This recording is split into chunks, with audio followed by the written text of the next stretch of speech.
ছেলেদেরকে সুসংবাদ দিন, তার মানে বিপদে ধৈর্য ধারণ করতে হবে। প্রিয় ভাইয়েরা, ইন্নামাস সাবরু ইনদা সাদামাতিল উলা। বিপদে আমরা অনেক সময় প্যানিক হয়ে যাই, অস্থির হয়ে যাই, কি করব, হতাশ। না, মুমিনরা হতাশ হয় না, ধৈর্য ধারণ করে। কি করে? কি করে?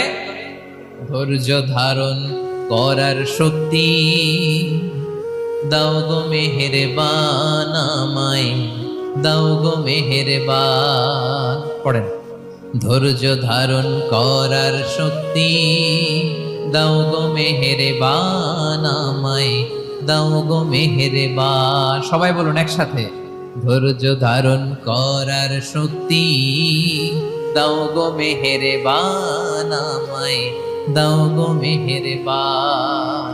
বুকের ভেতর ব্যথার নদী বইছে অবিরা, বইছে।